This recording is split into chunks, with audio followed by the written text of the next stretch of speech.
Welcome to UB. Welcome to our panel discussion on democracy and society. So I'm the moderator for your discussion today. My name is Peter Fordresher. I'm the Associate Dean for Academic Affairs in the College of Arts and Sciences. I'm also a professor in the psychology department, and very honored to welcome you today. It's great to have you here. I'm sure all of you future students out there have several really attractive options to look at. And so our job today is to try and to convince you that UB is a great place for you to come and spend the next few years of your life to explore different intellectual avenues, to make lifelong friends, and to build the skills you need to leave here to have transformative and rewarding careers. So that's a tall order for us, but we're going to go for it. So you might have heard in the news, etc., that UB is now being called a flagship. You may also wonder what this actually means. So it's a nice sounding term. Nautical is, good images leap to mind, but it's more than just a symbolic term. So the governor has entrusted in UB a special kind of role in the future of New York State and has given us resources to try to make good on this promise. So one of the things we're doing at UB is we're organizing the way we're doing research, faculty hiring, and teaching around several overarching themes. And these themes span different departments. They also span different units at UB, like the College of Arts and Sciences, engineering, medicine, etc. So today's discussion is based on one of these themes, and this theme has to do with democracy and society. So these themes are all problem-based. And the problem that democracy and society is oriented toward is the problem of polarization and misinformation in our modern world, and the way in which the use of technology, great as technology is, can serve to create feedback loops that perpetuate these problems. And so the idea is that here at UB, we, with our research and the way we train students and the way we work with students on research, will be oriented toward addressing these problems, and that this is going to be something that we're really going to try to do. So the faculty members I have with us here today, who will be discussing these issues and about how they in their research and in their disciplines try to address this overarching problem, represent departments that are big players in democracy and society. All right, so we have political science, we have psychology, we have philosophy here with us today. And so they're going to talk a bit about this. But I also want to say that you as students coming in would play a big role in this. And so sometimes when you're looking at universities, and a university like UB portrays itself as a research university, there can be the sense that that's somehow separate from what you as a student might be doing. And it's really not like that here. And that's for a couple reasons. So faculty members bring students on board with their research programs, take on students as collaborators. Also, faculty members bring these ideas into their teaching. And that even happens in your first year. So in your first year at UB, you would take a small seminar-styled class, and many of those classes fall under this theme. So for instance, in this fall, there are classes with titles like Making Sense of the 2020 Presidential Election, Morality, Reasoning, and Meaning, and Framing Your Identity in the Era of Big Tech. And so all of these have to do with the theme. So I'm going to start off by just letting each of the faculty members I have with us here today just introduce themselves. And then I have some questions to kind of get the ball rolling, but largely, now that I'm done with my little spiel here, it's mostly going to be my colleagues who take things on here. So we'll just go down the road and just for now, introduce yourself, your department, and your role in your department. You can start. Everyone hear me? Not directly in front of the mic, but I can fix that, I suppose. I might move it a little closer here. So my name is Jake Nyheisel. I'm an associate professor of political science here at UB. I'm also affiliated with the Philosophy, Politics, and Economics program, which I'm sure my colleague is going to talk about a good bit here. And a lot of my research is focused on political behavior writ large. And involving that is a lot to do with testing democratic theory in practice. One of the projects I had a number of years back was looking at the supposed goods of Republican, the little r institutions, and looking at that through the lens of some quasi-experiments that the historic record gives us. Some other work I've done has been on issues surrounding deliberative democracy, a very talk-centric democracy. And some other work I do focuses on participatory democracy, so turnout, who votes, what are the institutional features of places that vote at higher rates than those that do not. And so my work is broadly focused on these issues of democratic society. And I bring that into the classroom as well. I'm currently teaching a course called Empirical Democratic Theory, which is a little bit of a mixture of theory and practice, which is to say that, where the rubber meets the road, particularly in the US case, what kinds of things related to the American democracy can we look at and say this works well? And what are the kinds of things that maybe could work a little bit better from a number of perspectives with respect to the functioning of a democracy, what theorists think are really important elements to have. And so that's coupled with the focus on, are the American people capable of a democracy? Are they deliberative? Are they participatory? Are they tolerant? Are they all these kinds of things we'd ideally like to see? So it's a very small class. I have 17 students. It's discussion-based. And normally we just start out with a question, which is to say, what's the literature teach us about political tolerance? How do we measure it? How do we conceptualize it? What are the ways in which we can think about these, frankly, difficult issues that are central to the practice of democracy. So that's my own work, my own teaching is focused there. I have published with students on topics related to this, so Peter's absolutely right in the sense that students, even though we're a research institution that might think of teaching and research as separate, I see them as very closely integrated in my own work, and I think the vast majority of my colleagues do as well. So political science is very much focused in this area of democracy and society, and we're doing additional hiring surrounding that thanks to the support of the university. So this is something we're getting stronger in and hope to carry forward.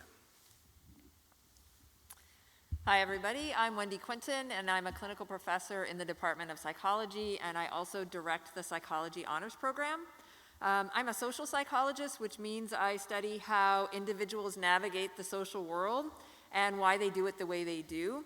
And a great deal of my work has been focused on those who are marginalized in society and how they navigate that path, which I really think ties back to the theme of democracy and society, in that inclusiveness and equality are core democratic principles, and my work seeks to directly speak to making society more equal and more inclusive, and making sure that we're hearing from all voices, because democracies really thrive when they're participatory, and we're hearing from a broad cross-section of people in the populace.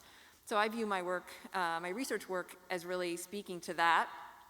In recent years, I've focused on the microcosm of the university, so looking at, within a university context, voices that may be more marginalized on campus. I do research on international students, including how host national students, so students who are born and raised in the United States, what kind of environment is provided for international students by those other students, and first-generation college students. I'm interested in the potential obstacles that are there when you're new to this kind of new university setting. What are the obstacles for you if you don't come from a family where people have gone to college and have that kind of institutional knowledge within the family about that? I'm really interested in those things because I like to make sure that the college experience is as open and welcoming as possible for students. And this directly feeds into my teaching work, so I am very excited to tell you that I teach introductory psych, that's Psych 101, a class that I hope everybody takes, whether you plan on majoring in psychology or not. So I teach that to about 450 students every fall. It's a really fun atmosphere. And the way I think of my teaching, really relating back to the theme of democracy and society, is democracies have a special responsibility on its citizens to be informed and to make decisions that are in touch with the issues, and be able to make sense of information, to separate fact from fiction, to know what's science and what isn't science, things that dress up as the trappings of science. I also teach introductory scientific inquiry as well. So I view my job as teaching students how to think deeply and broadly and critically. Not what to think, but how to think more deeply, which I believe really is about educating citizens in a democracy. So that's me. Hi everyone, I'm Ryan Muldoon. I am an associate professor in the philosophy department, and I direct the philosophy, politics, and economics program here at UB. So a lot of my research is around kind of two big things. So one big thing is how to think about liberal democracies in a really diverse environment. So what happens when people are really different from each other in a bunch of different ways, whether it's in terms of, socioeconomic terms, or different religions, or different races, or kind of different ways of thinking about the world. What happens when all these different people who want different stuff and value different ways of life bump into each other when we all have to have some rules that we all follow? What does that look like? How do we make sure that people feel like they're getting a fair deal? And how do we make sure that we take advantage of the fact that we're different from each other rather than find it as a big problem that we need to solve? So that's one big area that I work on that I think is really exciting, and there's a whole lot of really cool work in that space yet to do, including with students. Then another big area that I work on that I think is kind of fun and cool when you kind of dig into the details is the area around social norms. So instead of thinking about the way formal institutions work, or what the rules are at a particular school or state or whatever, think about the rules that you have with your friends. They're not written down anywhere, but they shape how you can behave, what you can get in trouble with your friends for, how those rules might be different in different kinds of places, or with different groups of friends, or within your family instead, or in a work setting. All these things, all these rules are the rules that we're most having to deal with every day, even though they're not written down anywhere, and they really shape your life. Sometimes those rules are really great and help you out a lot. Sometimes those rules really crush you, and they hold you back immensely. And I think we're seeing really fascinating consequences of that mixed in with social media and things like this, where you're being exposed to all these rules that you never knew were there. But people on Twitter like to punish you for them. So there's a whole bunch of stuff that's kind of unwritten, but really shapes what your life is like. And so these are really fun areas where you can do empirical research, you can do theoretical research, you can take classes, you can work with professors, and really develop out a whole new way of understanding the way in which we kind of shape each other's behavior. Thank you for that. Is this thing on? Hello? Okay, I'll just speak up. Thank you very much for those observations. I'd like to carry on with another question for the group, which touches on a particular theme that was there in a lot of your responses. This theme was there, thank you very much, explicitly in Dr. Nahaisel's and Dr. Quinton's response. Dr. Muldoon touched on it more implicitly. And this is the theme of participation. Right, so one of the critical things in a democratic society is there's broad participation from the diverse range of people in a society. And this is an issue, particularly for young people, like those of you going into college. There's always this issue of young people not participating, and also low numbers of participation in there. So a question for all of you, just to touch on, however you see fit, but I'll make some suggestions, is how does a student majoring in your discipline become a better participant or a more active participant? How does your major set them up for that? And you can address this in terms of the classes they offer, the kind of training they offer, et cetera. Great, thank you. I think I would take several tacks in answering that question. One is political science, PPE.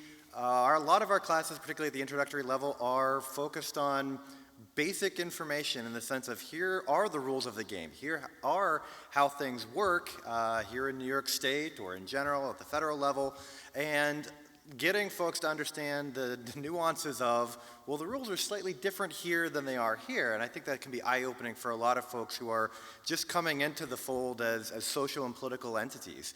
And so some of our early coursework is very much geared toward that, and then we make things more problematic in the sense that we talk about, okay, here are all the points of access in civil society, what are some of the biases that might exist there? How might you deal with this? How would you navigate that? And I think it's getting students ready, or just really citizens ready, to participate in a very complicated policy environment, a very complicated institutional environment, and doing so in a way that I think illuminates more than it may obfuscate, in the sense that, yes, it's very complicated, but if you understand some fairly basic things, you too can navigate this. And the hope is that in the midst of that, your efficacy goes up and you're able to, more effectively participate in a way that you see fit.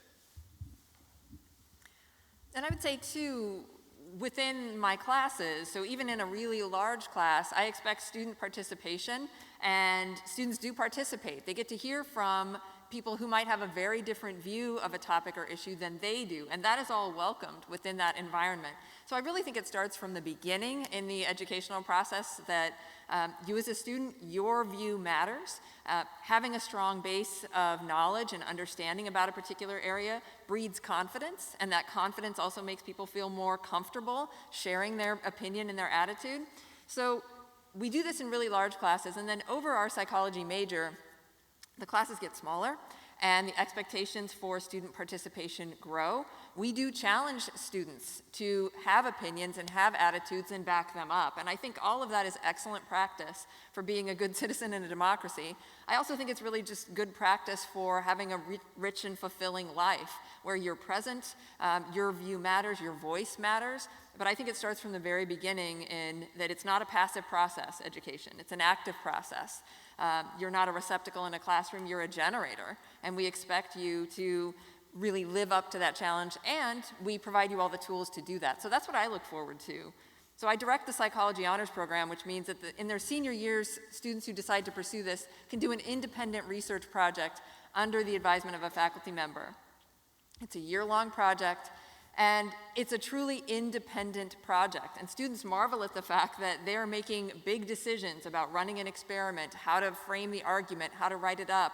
And I can't tell you anything about my job that I love more than at the end of that year, which I'm at right now in early April, seeing these students finishing their projects, defending the project, getting a level of honors, and deciding from there that they want to move on into this area or another area, but the sense of efficacy that they get, that I did this by myself. It may end up in a really good consequence, like an authorship on an article in a research journal.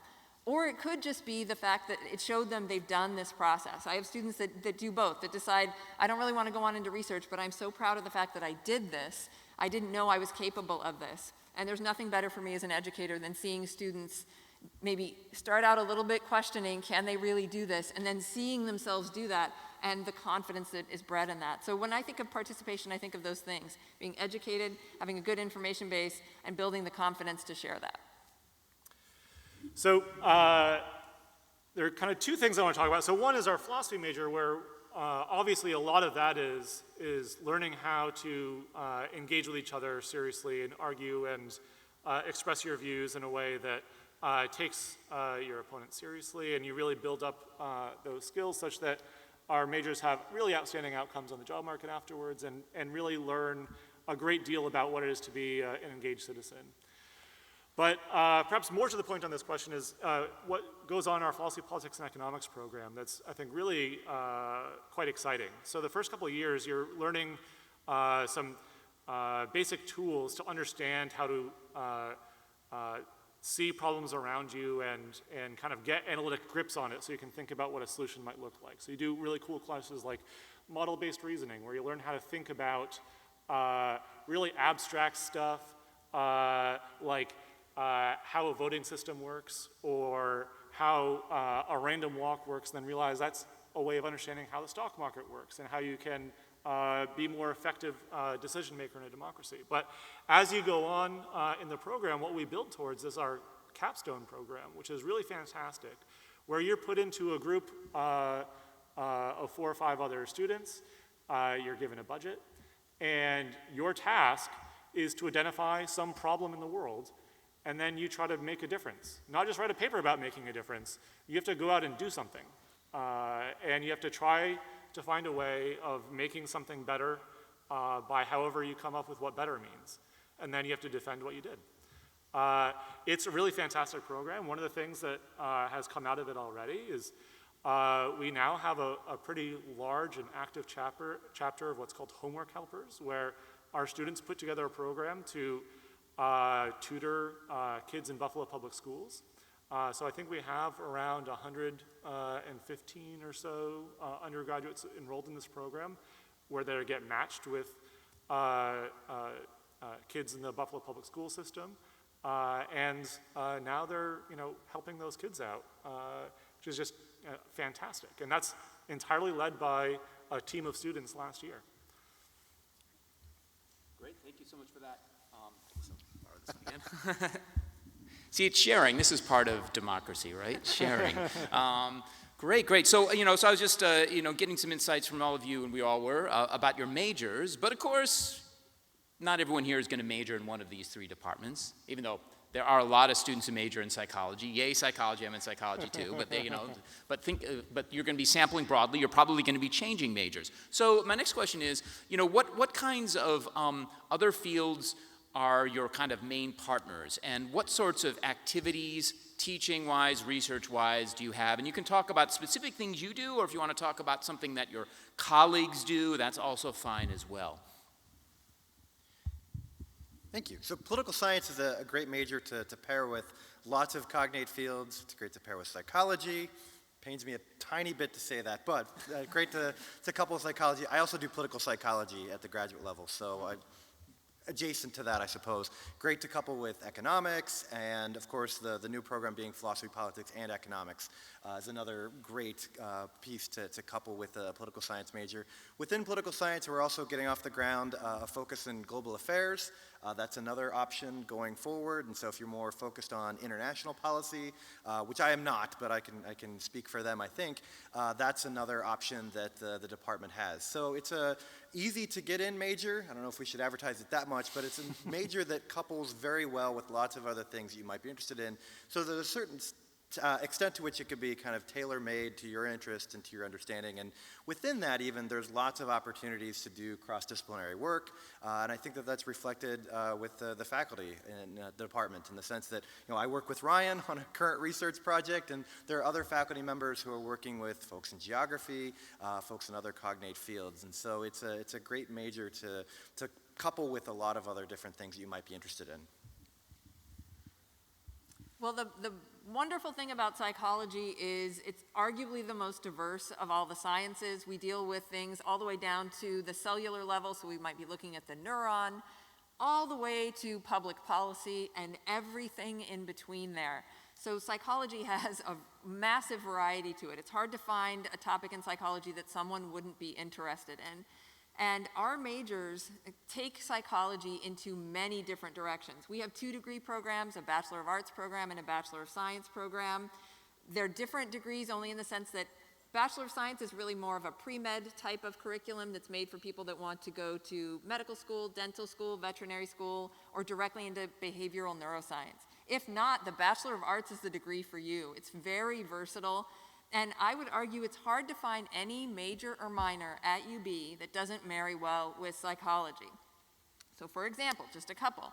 If you decide, I want to major in computer science, I'm really interested in computer science, having knowledge of psychology, either as a minor or a second major, can be incredibly helpful to you in your work as a computer scientist because, of course, people use computers.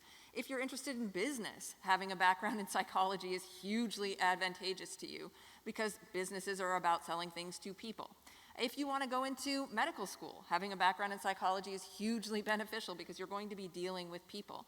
If you want to major in chemistry, knowing something about psychology can be helpful because you might be developing chemicals that we use as drugs. So it's hard to find something that doesn't marry well with psychology, and our students take these degrees into a wide variety of directions, all the ones that I've just mentioned to you, and even more. If you want to go into education, you can pair it with a social science interdisciplinary focus on early childhood education.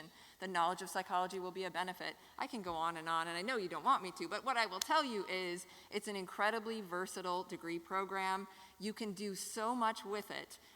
You can go directly into the workforce, and applying for jobs, you will have an advantage to this. And just in the spirit of thinking about participation, our undergraduates at UB participate in all kinds of research being conducted in our department. We have active faculty members who recruit undergraduates every semester. You would be doing things like potentially running rats through mazes.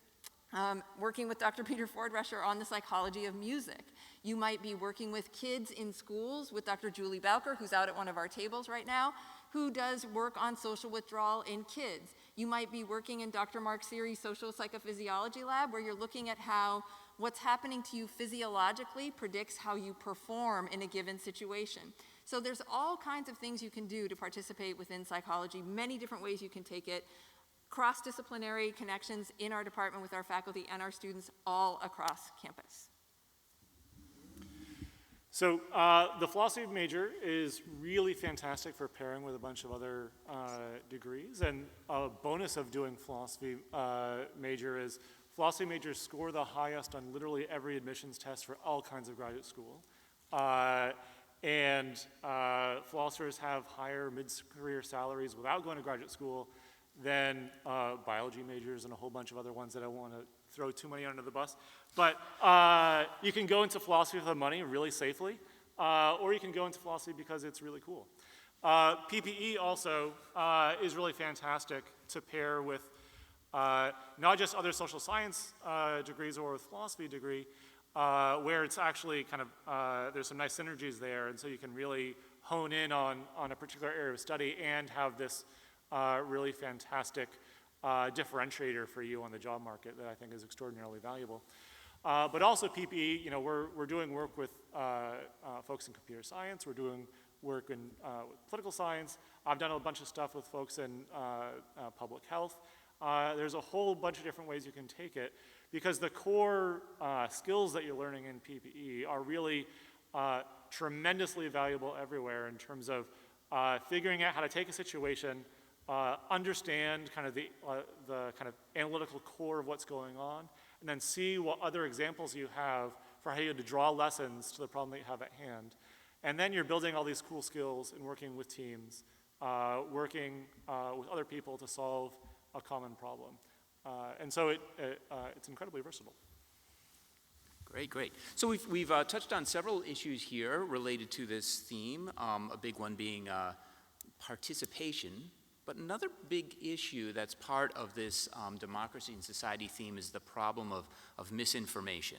And this is a big issue in our society right now. And there are many different aspects of modern day life that make misinformation problematic. So I'd like each of you to kind of take on how your field helps a student become a better consumer of information.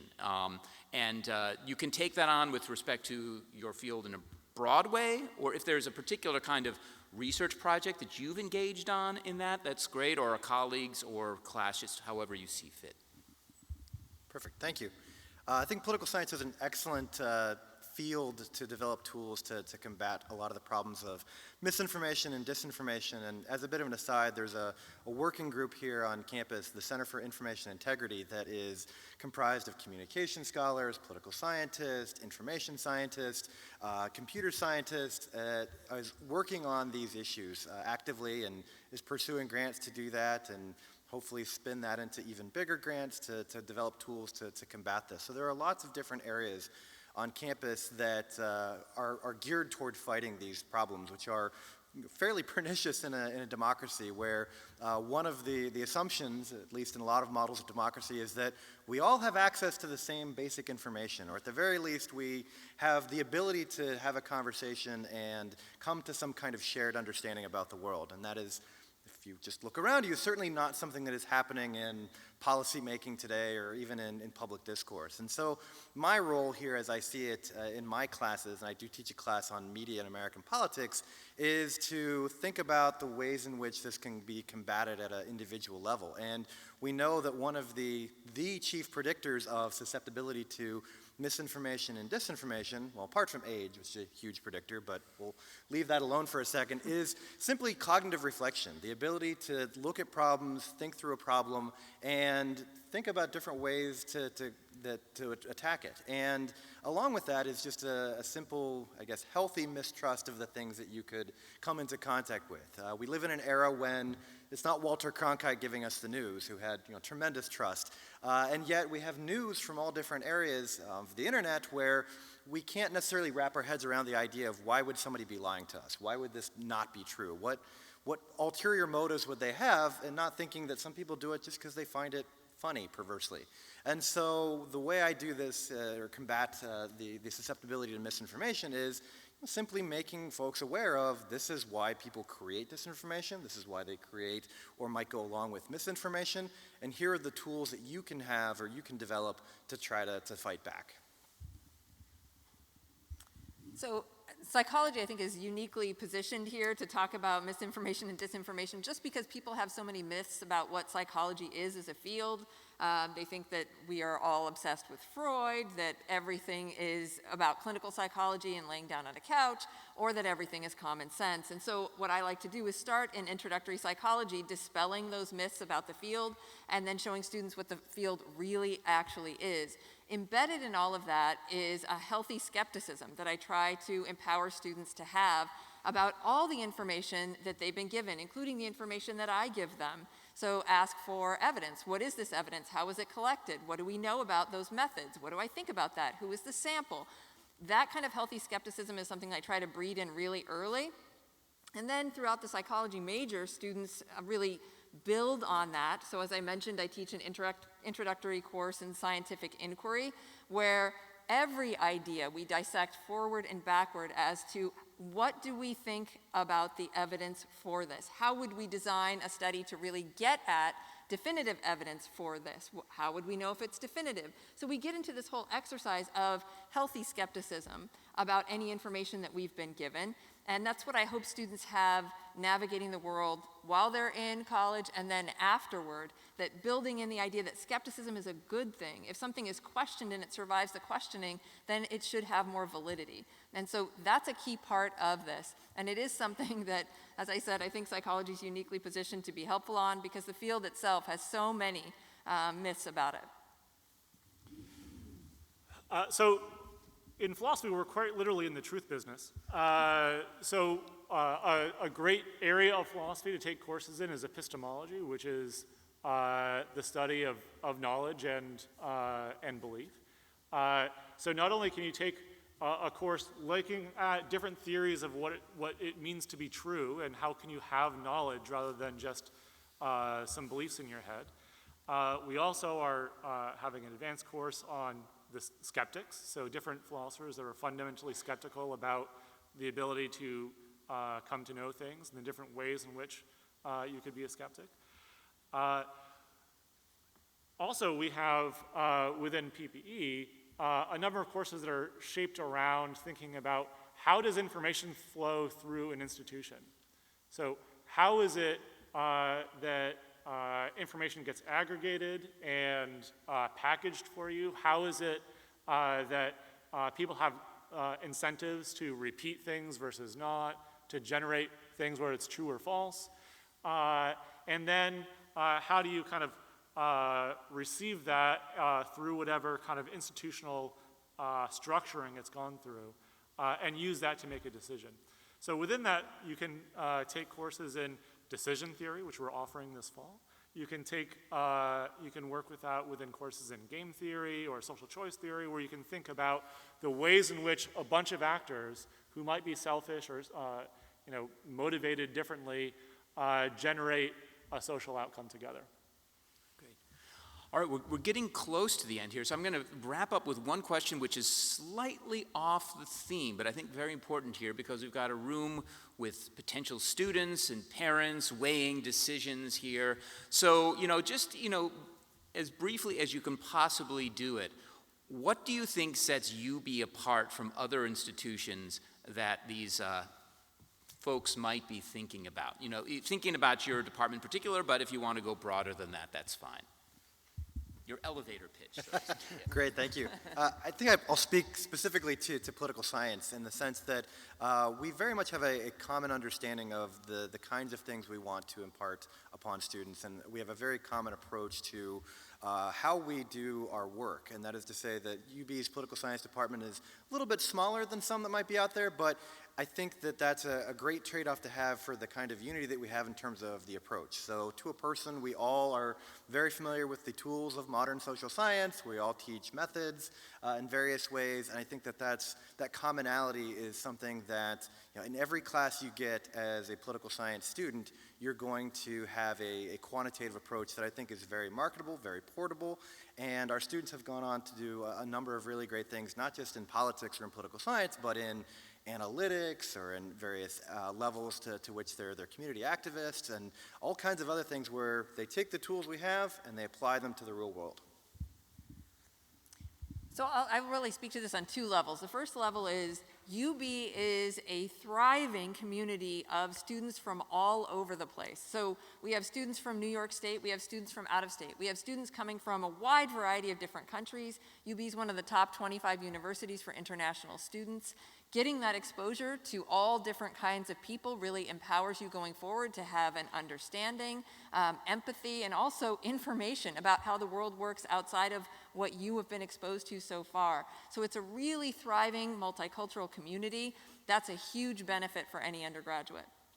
Within the Department of Psychology, so we are a large major, we have all kinds of different students in our department, and despite it being a large major with lots of people, it feels small. You can do an honors project in your senior year, you can participate in research labs, you can do internships, you can participate in our clubs. Psychology majors are all across campus doing important things. They go on to graduate programs if that's what they want to do, they go right into internships and jobs, they win global fellowships.